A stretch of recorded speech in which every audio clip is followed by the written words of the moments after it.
사랑하는 형제자매 여러분, 주님의 이름으로 평안을 전합니다.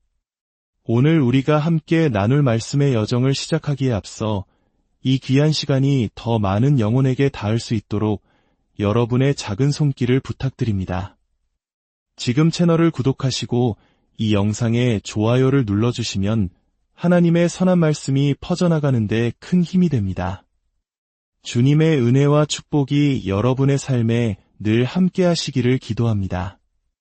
성경에는 너무나 깊고 풍성한 의미를 담고 있어 그 말씀을 온전히 풀어내는 것이 벅찰 때가 있습니다. 요한복음 3장 16절이나 오늘 우리가 함께 묵상할 시편 91편과 같은 구절들이 바로 그러합니다. 말씀을 전하는 자로서 그 안에 담긴 모든 진리와 지혜를 다 풀어낼 수 없다는 것을 알기에 시작부터 겸허한 마음을 갖게 됩니다.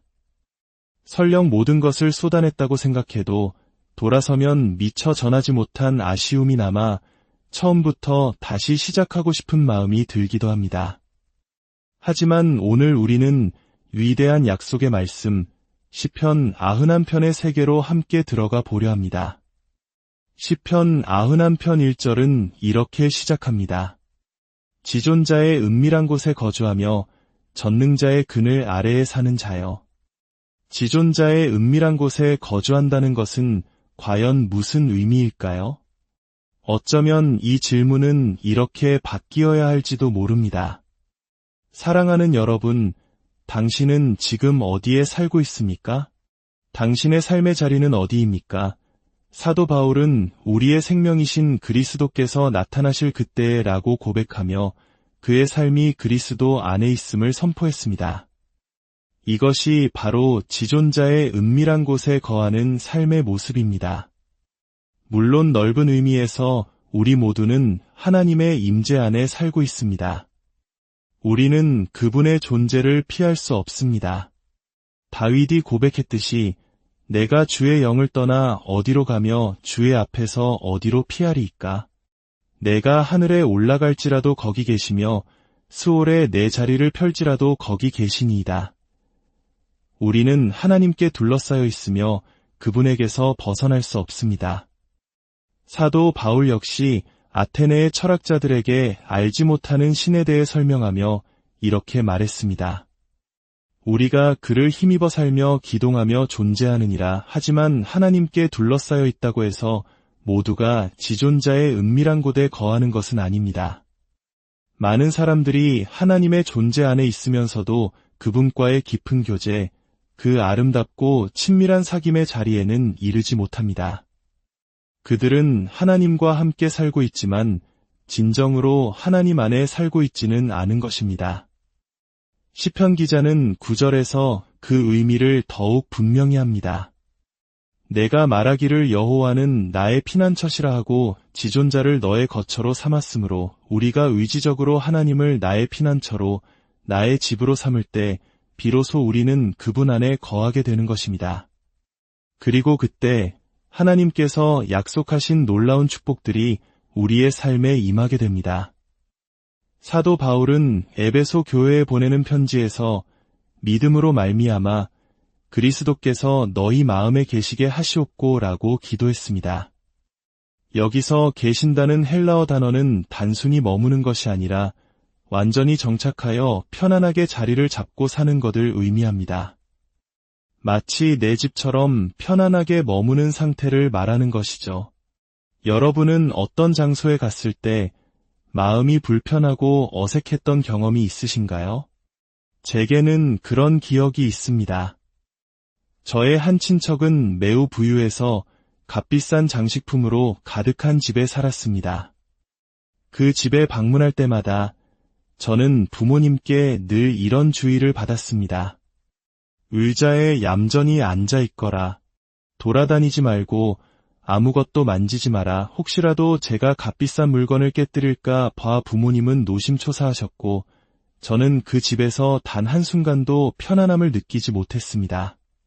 그 시간은 늘 긴장되고 지루하기만 했습니다. 하지만 저의 할머니 댁은 완전히 달랐습니다. 산타 바바라에 있는 할머니의 집은 소박했지만 저희가 방문할 때면 언제나 맛있는 쿠키를 구워놓고 기다려주셨습니다. 할머니 댁에서 저는 진정한 자유와 평안을 느꼈습니다. 부엌을 마음대로 드나들며 쿠키를 먹고 집안 어디든 자유롭게 다닐 수 있었습니다. 그곳은 저에게 진정한 내 집과 같은 곳이었습니다. 흥미롭게도 어떤 사람들은 하나님의 집에 올 때 마치 제가 부자 친척 집에 갔을 때처럼 불편함과 긴장감을 느끼는 듯합니다. 그들은 하나님의 임재 안에서 진정한 평안을 누리지 못합니다. 오히려 그 압박감을 이기기 위해 세상의 다른 무언가에 의지하려 하기도 합니다.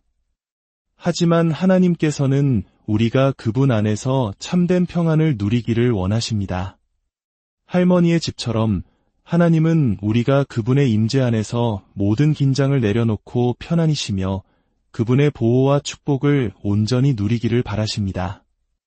하나님은 언제나 우리 곁에 계시지만 우리가 항상 그분의 임재를 인식하며 사는 것은 아닙니다. 많은 이들이 하나님을 전혀 의식하지 않은 채 그분의 존재를 잊고 살아갑니다. 그들은 지존자의 은밀한 곳에 거하는 삶이 무엇인지 알지 못합니다. 예수님께서는 우리가 그분 안에, 그분이 우리 안에 거하는 것에 대해 말씀하셨습니다. 그날에는 내가 아버지 안에, 너희가 내 안에, 내가 너희 안에 있는 것을 너희가 알리라. 이것이 바로 지존자의 은밀한 곳에 거하는 삶의 핵심입니다.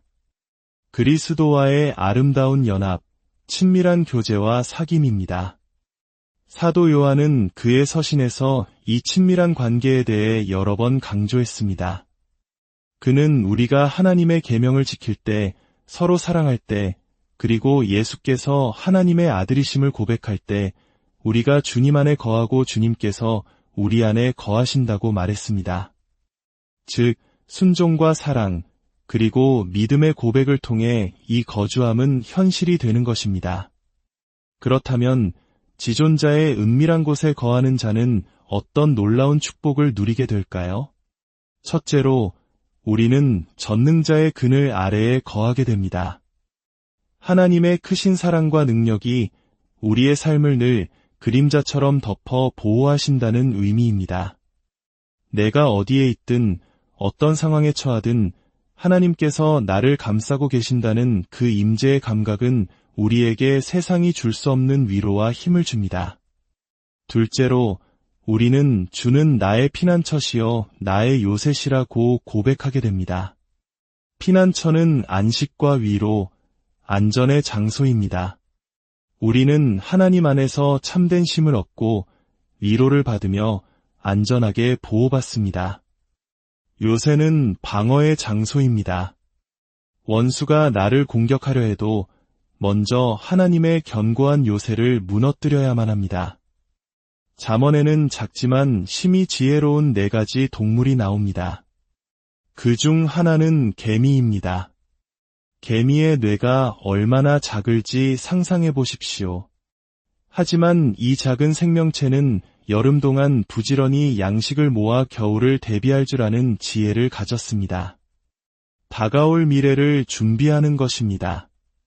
우리 역시 죽음이라는 피할 수 없는 미래가 있음을 알지만 얼마나 많은 사람들이 아무런 준비 없이 살아갑니까? 이런 면에서 작은 개미가 많은 사람들보다 더 지혜롭다고 할 수 있습니다. 또 다른 동물은 코니, 즉 바위너구리입니다. 이 동물은 연약하여 스스로를 지킬 힘이 거의 없습니다. 하지만 이들은 자신의 연약함을 알기에 바위 틈에 집을 짓는 지혜를 가졌습니다. 여우나 늑대가 아무리 짖고 바위를 긁어대도 바위를 무너뜨리지 않는 한 바위너구리를 해칠 수 없습니다. 참으로 지혜롭지 않습니까?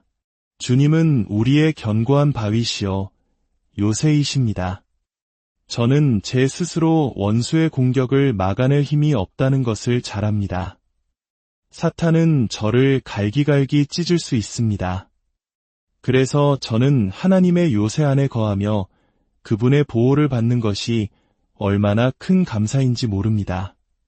셋째로, 주님은 우리를 사냥꾼의 올무에서 건져주십니다. 옛날에는 새를 잡기 위해 즉 올무를 놓았습니다. 사냥꾼은 먹이를 이용해 새를 유인하여 덫에 걸리게 합니다. 이것은 사탄이 우리를 넘어뜨리기 위해 사용하는 유혹과 함정을 상징합니다. 주님은 우리가 그 함정에 빠지지 않도록 미리 경고하심으로써 우리를 지키십니다. 그 길은 위험하니 가지 마라. 그것은 원수의 덫이다. 안타깝게도 우리는 그 경고를 무시할 때가 많습니다.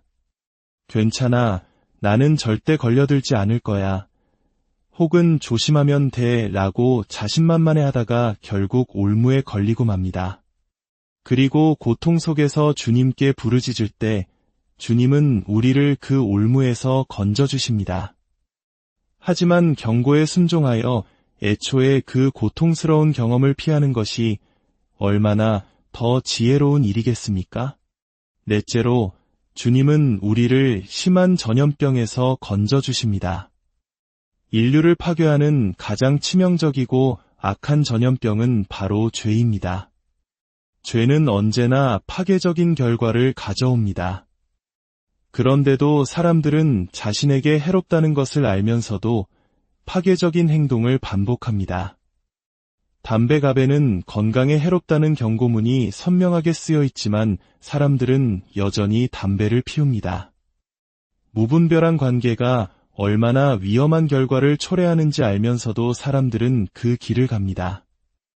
왜 우리는 스스로를 파괴하는 것들에 그토록 쉽게 빠져드는 것일까요? 어쩌면 오늘 여러분 중에도 파괴적인 습관이나 관계의 덫에 걸려 고통받는 분이 있을지 모릅니다. 그것이 당신과 당신이 사랑하는 사람들을 파괴하고 있다는 것을 알면서도 벗어나려고 발버둥 쳐도 헤어나올 수 없는 지옥 같은 시간을 보내고 있을지 모릅니다. 문제는 당신이 잘못된 곳에 살고 있기 때문입니다. 지존자의 은밀한 곳에 거주하며 전능자의 그늘 아래에 사는 자여, 그가 너를 사냥꾼의 올무와 심한 전염병에서 건지실 것이미로다. 다섯째로, 주님은 우리를 그의 깃으로 덮으시고 그의 날개 아래 피하게 하십니다.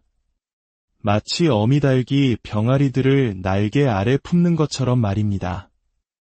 이 어미 감지되면 병아리들은 재빨리 어미에게 달려가 그 날개 아래 숨습니다. 어미 닭은 깃털을 부풀려 새끼들을 안전하게 감싸 안습니다. 예수님께서도 예루살렘을 보시며 이와 같은 비유로 슬퍼하셨습니다. 예루살렘아, 예루살렘아, 암탉이 그 새끼를 날개 아래에 모음같이 내가 내 자녀를 모으려 한 일이 몇 번이더냐. 그러나 너희가 원하지 아니하였도다. 예수님은 그들을 보호하고 싶으셨지만 그들은 그 보호의 날개 아래로 오기를 거부했습니다. 결국 예루살렘은 로마 군대에 의해 파괴되었습니다. 어쩌면 오늘 예수님께서는 당신을 보며 눈물 흘리고 계실지도 모릅니다. 당신이 지금 발을 들이고 있는 그 길이 얼마나 위험한지 주님은 알고 계십니다. 주님은 당신을 보호하기를 간절히 원하십니다. 그의 날개 아래로 와서 피하라고 애타게 부르고 계십니다. 그렇다면 왜 사람들은 이 안전한 피난처로 오기를 거부하는 것일까요? 예수님께서는 그 이유를 분명히 말씀하셨습니다. 그 정죄는 이것이니 곧 빛이 세상에 왔으되 사람들이 자기 행위가 악함으로 빛보다 어둠을 더 사랑한 것이니라. 당신이 그리스도께 나아오지 못하는 유일한 이유는 당신을 파괴하는 죄를 빛보다 더 사랑하기 때문입니다. 어둠 속에서 육신의 정욕을 따라 사는 것을 포기하지 못하기 때문입니다. 하지만 지존자의 은밀한 곳에 사는 우리는 두려워할 필요가 없습니다. 내가 밤에 찾아오는 공포와 낮에 날아드는 화살과 어두울 때 퍼지는 전염병과 밝을 때 닥쳐오는 재앙을 두려워하지 아니하리로다. 하나님께서 24시간 우리를 지키시기 때문입니다. 성경은 이스라엘을 지키시는 이는 졸지도 아니하시고 주무시지도 아니하신다고 약속합니다. 우리가 살아가는 이 세상은 죄악으로 가득 차 있습니다. 뉴스는 깨어진 가정, 학대받는 아이들, 만연한 마약, 폭력에 대한 끔찍한 소식들로 넘쳐납니다. 이런 세상 속에서 우리가 지존자의 은밀한 곳에 거하며 하나님의 보호와 도우심을 받는 것은 너무나도 중요합니다. 저는 지존자의 은밀한 곳에 사는 삶을 그 무엇과도 바꾸지 않을 것입니다. 그리스도께서 제 마음과 삶에 편안히 거하시고 저 또한 그분 안에서 참된 안식을 누리는 이 기쁨을 단 1분도 포기하고 싶지 않습니다. 마지막으로 다시 한번 묻겠습니다. 사랑하는 여러분, 당신은 지금 어디에 살고 있습니까?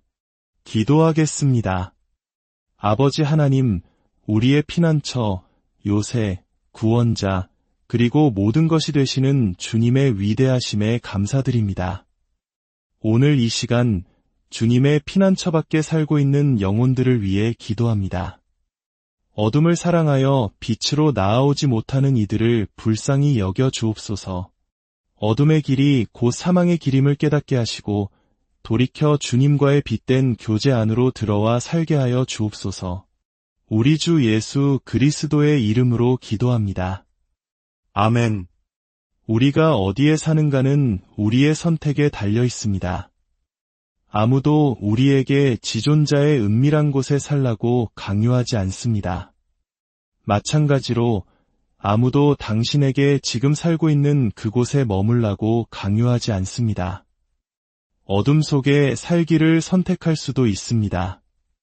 하지만 그 결과는 스스로 감당해야 할 것입니다. 혹은 지존자의 은밀한 곳에 살기를 선택하고 그 놀라운 축복들을 누릴 수도 있습니다. 선택은 당신의 몫입니다. 부디 오늘 생명의 길, 축복의 길을 선택하시기를 바랍니다. 주님의 평안이 여러분과